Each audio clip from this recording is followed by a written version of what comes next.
지난 시간에는 후기 인상주의 화가인 빈센트 반 고흐의 생애와 작품에 대해 살펴보았습니다. 오늘은 몇 세기를 거슬러 르네상스 시대로 가보겠습니다. 르네상스 시대를 대표하는 천재 예술가이자 과학자, 발명가, 인문학자, 일생이 끊임없는 호기심과 학습, 그리고 완벽을 향한 열망으로 가득 차 있었으며 인간의 무한한 가능성을 보여준 진정한 르네상스 인간이라 불리는 그는 바로 레오나르도 다빈치입니다.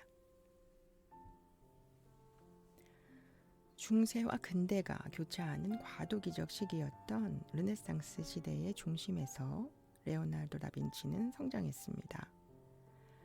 르네상스는 고대 그리스와 로마의 문화를 재발견하고 인간 중심의 세계관을 세우는 시기로 예술과 과학, 철학 등 다양한 분야에서 혁명적인 변화가 일어났습니다. 레오나르도는 14세 무렵 피렌체에 위치한 안드레아 델 베로키오의 공방에서 도제로서 수련을 시작합니다.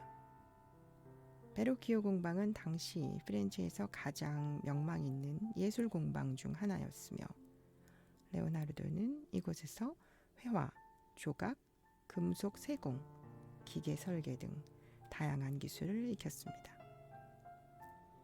그는 빛과 그림자의 섬세한 표현, 해부학적 정확성, 그리고 인간 감정의 미묘한 묘사에서 뛰어난 재능을 보였습니다. 베로키오 작품 세리자 요한의 세례에서 천사 중 한 명을 레오나르도가 그렸다는 전설이 있을 정도로 그의 기량은 출중했습니다. 이 시기 천사의 세례 같은 초기 작품들은 레오나르도가 이미 뛰어난 묘사력을 갖추었음을 보여줍니다. 레오나르도의 노트에는 예술을 넘어서 과학과 기술에 관한 다양한 아이디어와 설계도가 가득합니다. 그는 해부학에 깊은 관심을 가져 사람의 근육과 뼈 구조를 직접 해부하며 상세하게 기록했습니다. 이 기록들은 당시로서는 획기적인 것이었고 인간 신체를 보다 정확히 묘사하는 데 큰 도움이 되었습니다.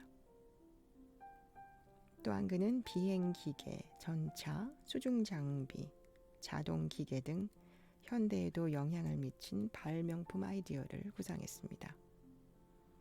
비록 대부분 실현되지는 못했지만 그의 창의적인 설계들은 후대 공학 발전에 영감을 주었습니다. 음악, 수학, 천문학에도 조예가 깊어 그의 노트에는 음파에 관한 연구, 원근법 계산, 태양과 달의 움직임 관찰 등 다양한 과학적 기록이 남아 있습니다. 밀라노에서는 군사공학자로서도 활동하며 도시 방어 설계와 무기 개발에 기여했습니다. 레오나르도 다빈치는 1452년 4월 15일 이탈리아 토스카나 지방의 작은 마을 빈치에서 태어났습니다. 아버지 세르피에로는 2번 결혼을 했으며 레오나르도 외에도 여러 명의 자녀를 두었습니다. 레오나르도에게는 여러 이복 형제와 자매가 있었습니다. 아버지는 그를 집에서 키웠으며 그가 화가가 되는데 큰 제약을 두지 않았던 것으로 알려져 있습니다. 어머니 카테리나는 농촌 지역의 평범한 여성이었으며 그가 태어난 직후 곧 다른 남성과 결혼해 다른 가정을 꾸렸습니다. 그가 어머니와 함께 지냈다는 기록은 없습니다. 어머니와는 어릴 때 떨어져 자랐지만 레오나르도는 그 사실을 크게 신경 쓰지 않았던 것으로 보입니다. 아버지와 어머니가 결혼을 하지 않은 상태에서 그가 태어났기 때문에 정규 학교에서 교육을 받기는 힘들었습니다. 또 친형제 없이 아버지와 어머니의 다른 결혼에서 얻게 된 이복 형제들이 많이 있었습니다. 이런 가족 구조 덕분에 다빈치는 어릴 때부터 여러 집을 오가며 성장했고 그 덕에 다양한 환경을 경험하게 됐다는 연구도 있습니다. 특히 특히 형들과의 관계가 비교적 가까웠고 아버지의 재산 상속 문제에서 일부 다툼이 있었던 기록도 남아 있습니다.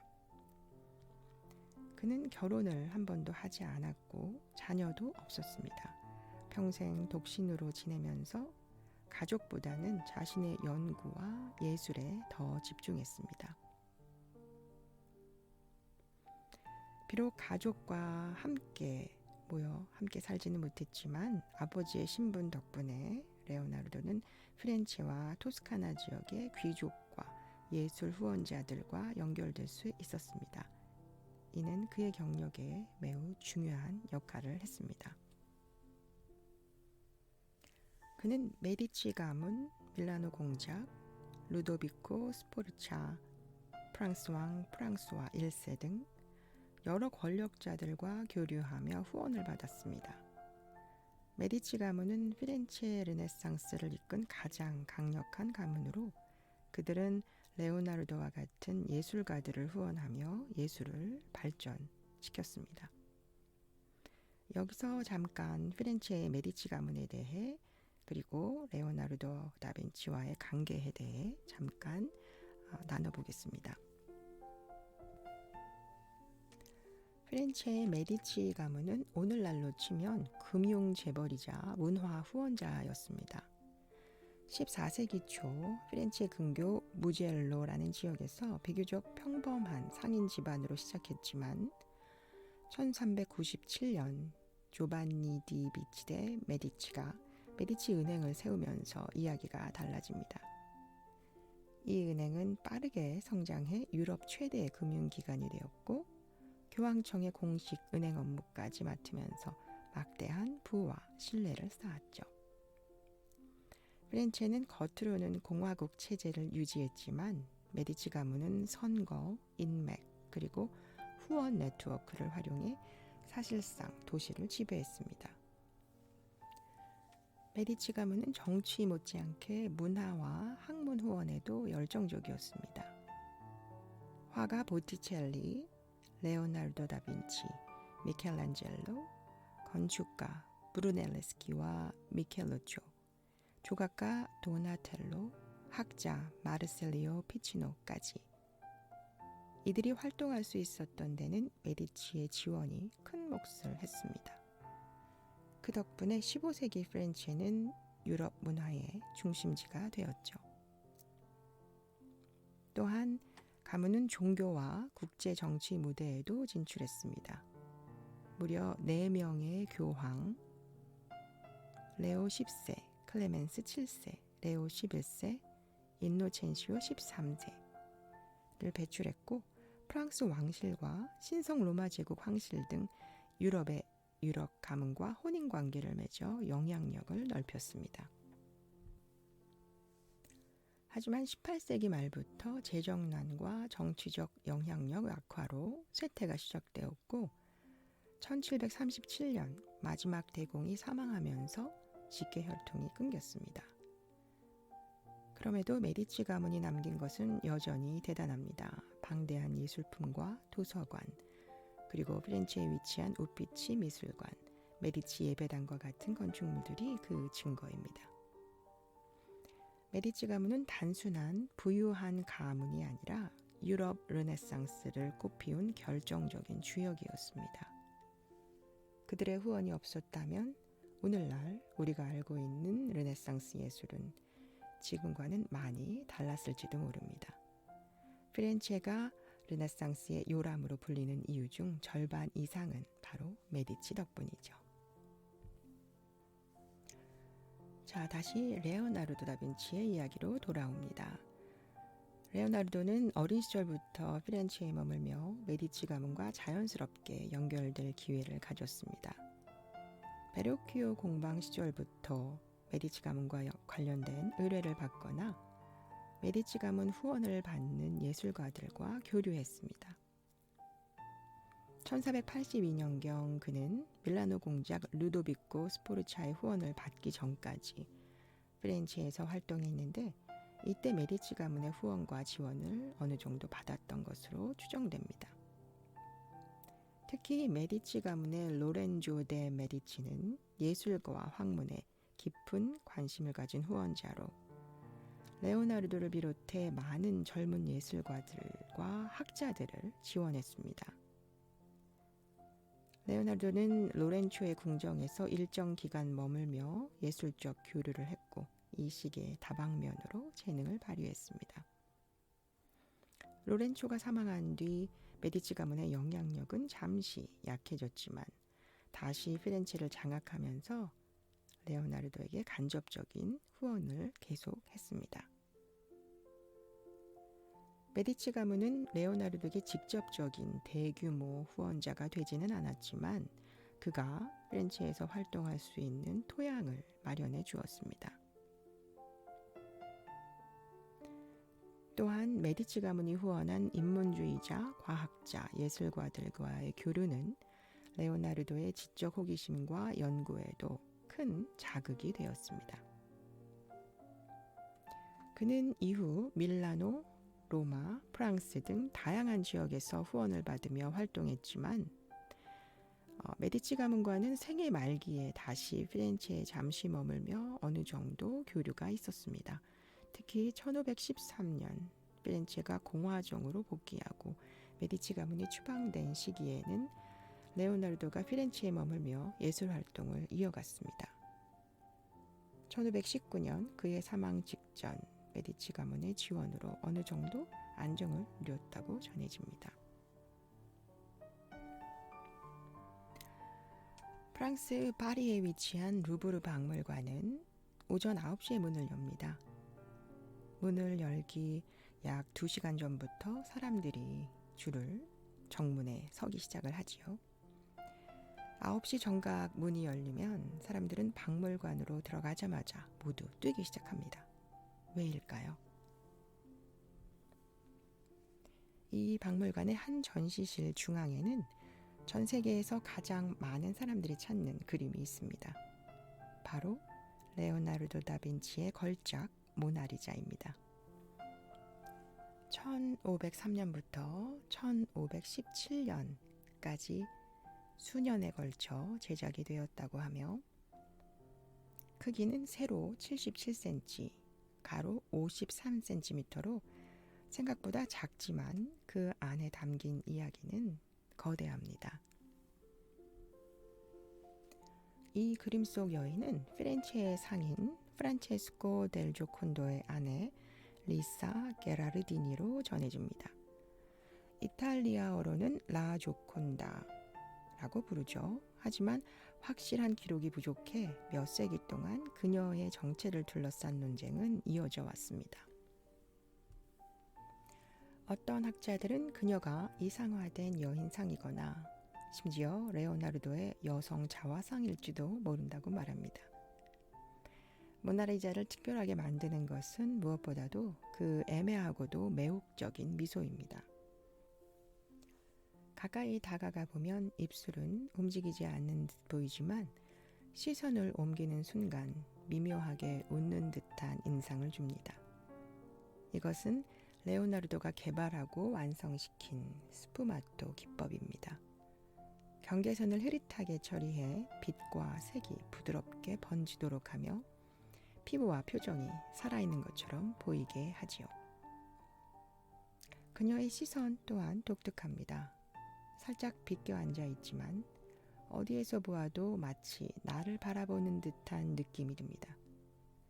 레오나르도는 인체 해부학과 원근법을 철저히 연구해 보는 이와 그림 속 인물 사이에 심리적 연결이 생기도록 만들었습니다.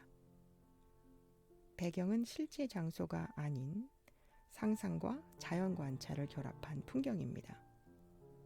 왼쪽에는 완만한 길과 다리가 보이고 오른쪽에는 거칠고 신비로운 산악지형이 펼쳐져 있습니다. 흥미로운 점은 두 어깨 뒤에 수평선이 서로 다른 높이에 있다는 것입니다. 이 비대칭이 그림에 묘한 생동감을 부여합니다. 레오나르도는 인물을 삼각형 구도로 안정감 있게 배치했습니다. 두 손을 포개어 앉은 모습, 약간 틀어진 어깨, 부드럽게 정면을 향한 얼굴, 당시 초상화가 대체로 딱딱하고 정면만을 향하던 것과는 달리 모나리자는 훨씬 자연스럽고 인간적인 분위기를 풍깁니다. 이 그림은 레오나르도가 프랑스로 건너갈 때 직접 가져왔고 프랑스 왕 프랑스와 1세의 소장품이 되었습니다.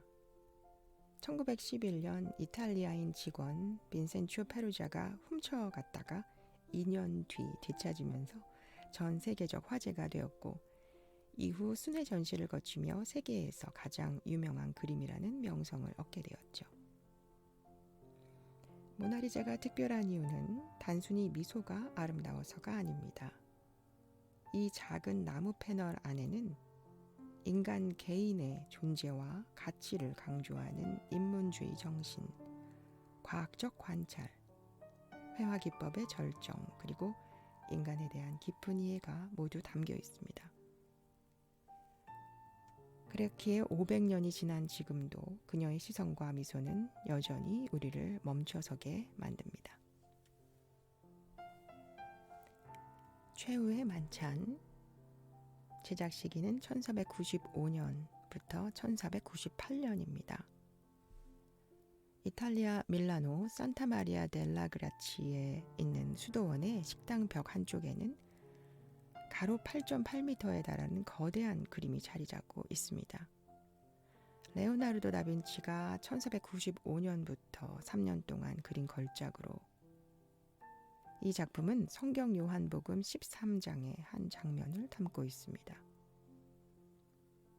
예수 그리스도가 제자들과 함께 마지막 만찬을 나누던 중 너희 중 한 사람이 나를 배반할 것이다 라고 말하는 순간입니다. 이 한마디에 제자들의 표정과 몸짓이 파도처럼 요동칩니다.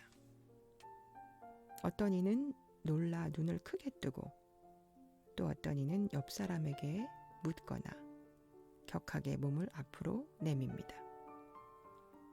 그 순간의 긴장과 감정이 화면 전체에 퍼져나갑니다. 그림의 중앙에는 예수가 있습니다.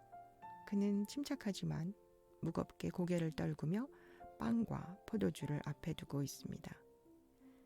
예수의 머리 뒤 벽의 창문으로 들어오는 빛이 마치 흑광처럼 보이게 배치되어 있습니다. 레오나르도는 이렇게 빛과 구도를 활용해 시선이 자연스럽게 중앙 인물에게 집중되도록 했습니다. 양 옆에는 제자들이 3명씩 4그룹으로 나뉘어 앉아 있습니다. 각 그룹은 서로 다른 표정과 몸짓으로 반응하며 그 감정의 스펙트럼이 보는 사람을 압도합니다. 배신자 유다는 그림 속에서 특별히 구분됩니다. 그는 다른 제자들과는 달리 몸을 뒤로 움츠리고 손에는 작은 돈주머니를 쥐고 있습니다. 그리고 그림 속에서 유일하게 얼굴이 그림자 속에 있습니다. 이 작품의 혁신적인 점 중 하나는 원근법입니다.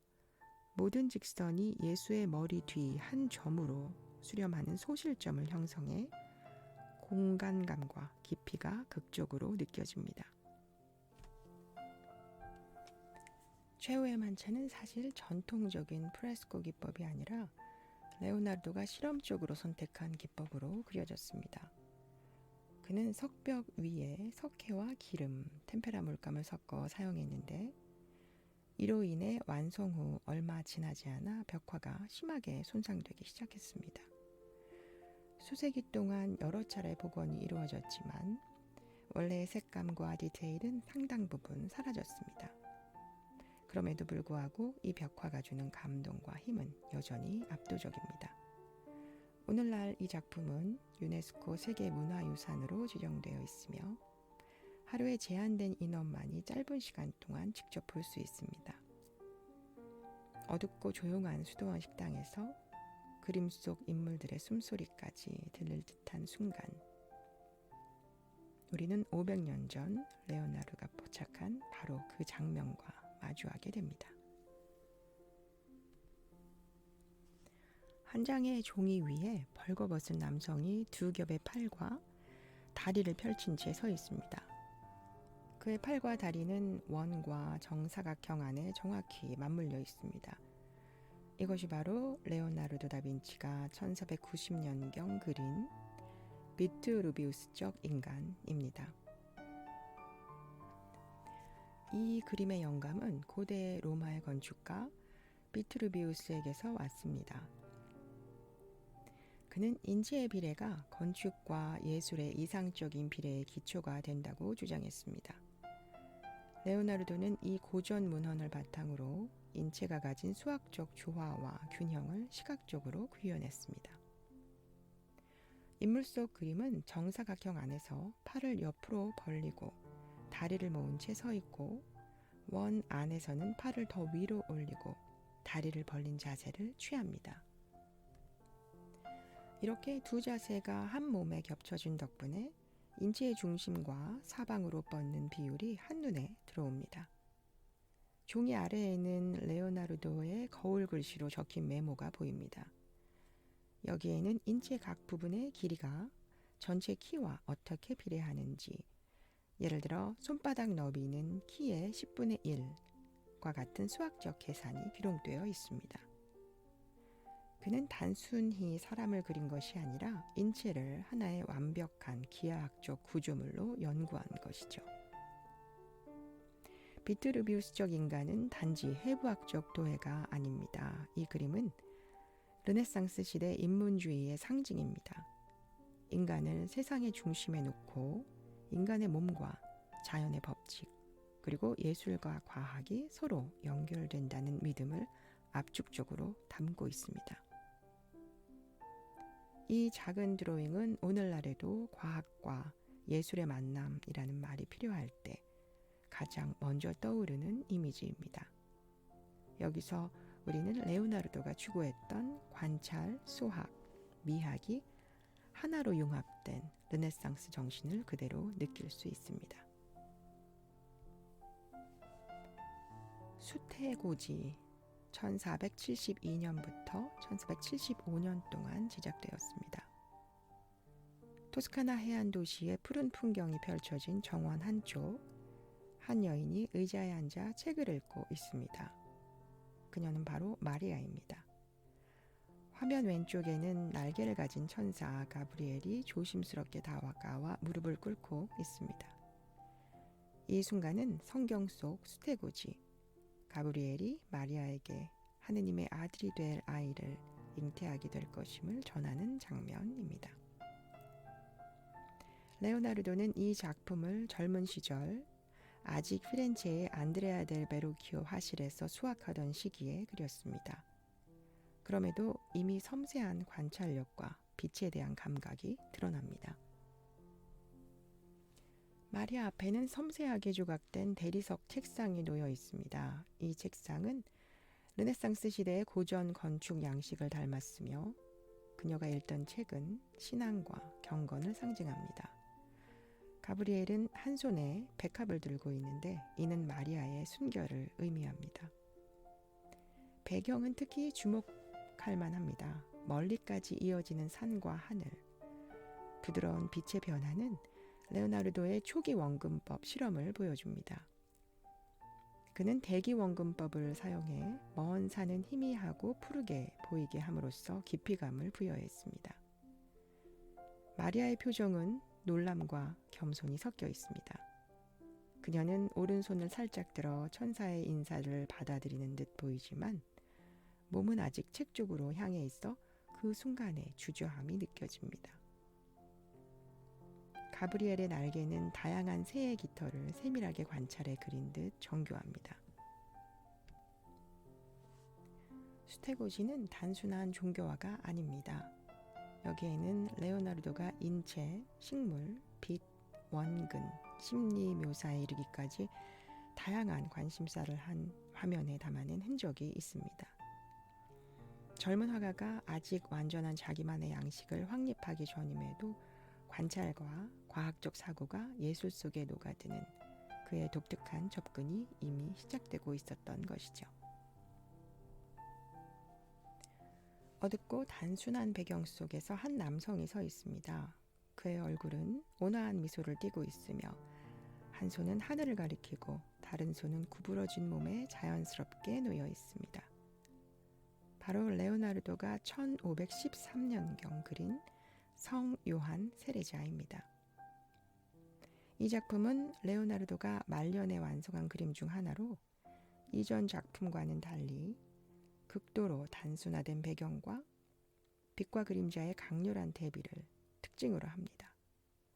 배경에는 아무런 장식이 없고 그 덕분에 인물의 표정과 몸짓, 손짓이 한층 도드라져 보입니다.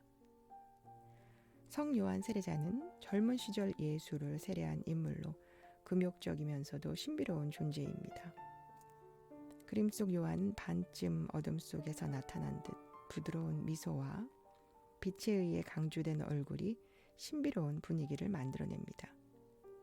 그의 손이 하늘을 가리키는 자세는 하늘의 신성을 가리키는 상징이자 관람자가 성스러운 메시지에 집중하도록 유도합니다.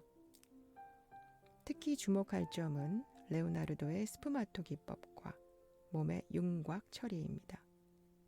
요한의 피부와 얼굴, 근육의 경계는 흐릿하게 처리되어 단순한 초상화가 아니라 살아 숨쉬는 듯 인물처럼 느껴집니다.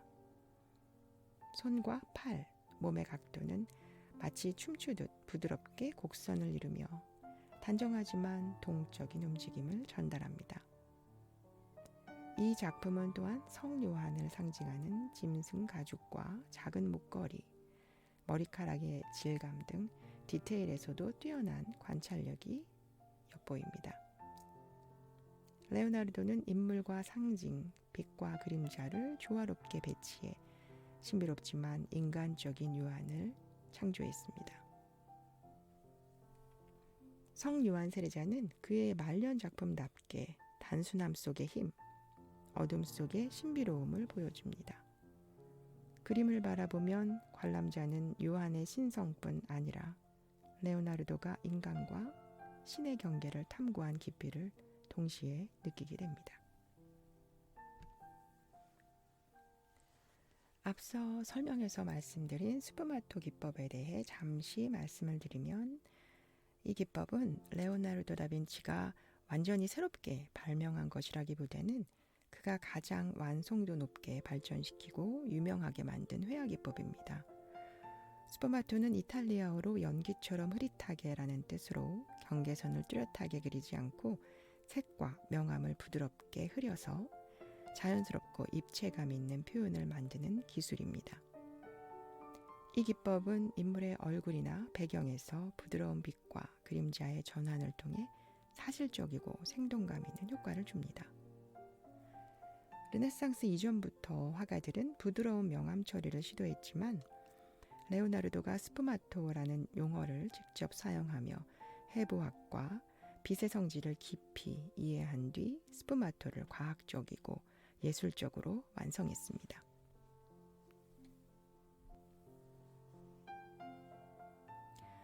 오늘은 혁신과 창조성의 상징이며 인류 역사상 가장 다재다능하고 깊이 있는 르네상스 인간으로 기억되는 레오나르도 다빈치에 대해 함께 나누어 보았습니다. 평안한 모나리자의 미소를 떠올리며 잠드시는 밤이 되시길 바랍니다. 이야기의 향기를 전하는 담향이었습니다. 감사합니다.